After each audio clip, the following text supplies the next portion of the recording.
and married him. Poor as he is, he would give me a name and a position if I became his wife. Let me see how the name, his own name, would look if I really did consent to it for mine. Mrs. Armadale. Pretty. Mrs. Allan Armadale. Prettier still.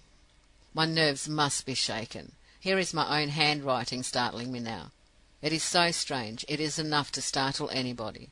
The similarity in the two names never struck me in this light before. Marry which of the two I might, my name would, of course, be the same. I should have been Mrs. Armadale if I had married the light-haired Allan at the great house, and I can be Mrs. Armadale still if I marry the dark-haired Allan in London. It's almost maddening to write it down, to feel that something ought to come of it, and to find nothing come. How can anything come of it? If I did go to London and marry him, as of course I must marry him under his real name, would he let me be known by it afterward? With all his reasons for concealing his real name, he would insist. No, he is too fond of me to do that. He would entreat me to take the name which he has assumed. Mrs. Midwinter. Hideous. Osious, too, when I wanted to address him familiarly, as his wife should. Worse than hideous.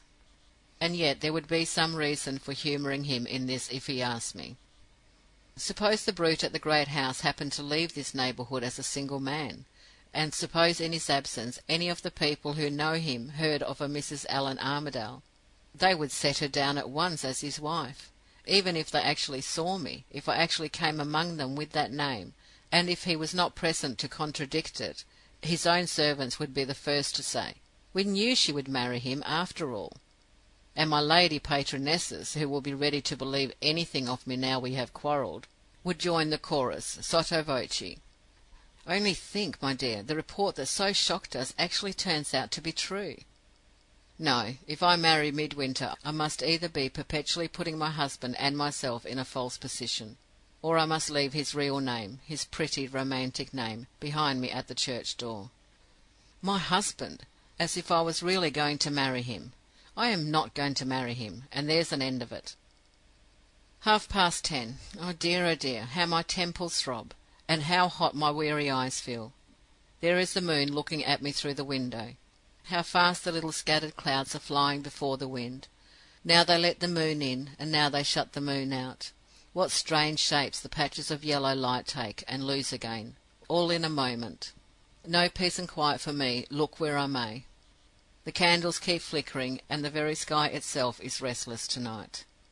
To bed, as Lady Macbeth says. I wonder, by the by, what Lady Macbeth would have done in my position. She would have killed somebody when her difficulties first began, probably Armadale. Friday morning. A night's rest, thanks again to my drops. I went to breakfast in better spirits, and received a morning welcome in the shape of a letter from Mrs. Oldershaw. My silence has produced its effect on Mother Jezebel. She attributes it to the right cause, and she shows her claws at last.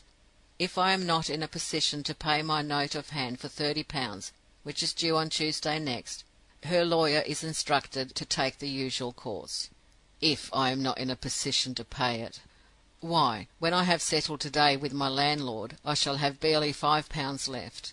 There is not the shadow of a prospect between now and Tuesday of my earning any money, and I don't possess a friend in this place who would trust me with sixpence. The difficulties that are swarming round me wanted but one more to complete them, and that one has come.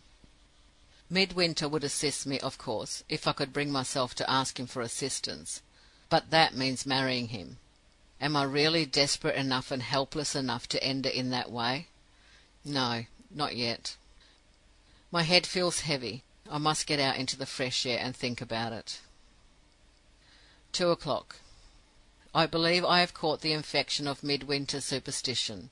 I begin to think that events are forcing me nearer and nearer to some end which I don't see yet, but which I am firmly persuaded is now not far off. I have been insulted, deliberately insulted before witness, by Miss Milroy. After walking, as usual, in the most unfrequented place I could pick out, and after trying, not very successfully, to think to some good purpose of what I am to do next, I remembered that I needed some note paper and pens, and went back to town to the stationer's shop.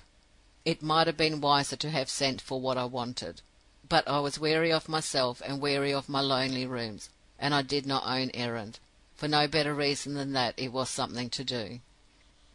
I had just got into the shop and was asking for what I wanted, when another customer came in. We both looked up, and recognized each other at the same moment. Miss Milroy.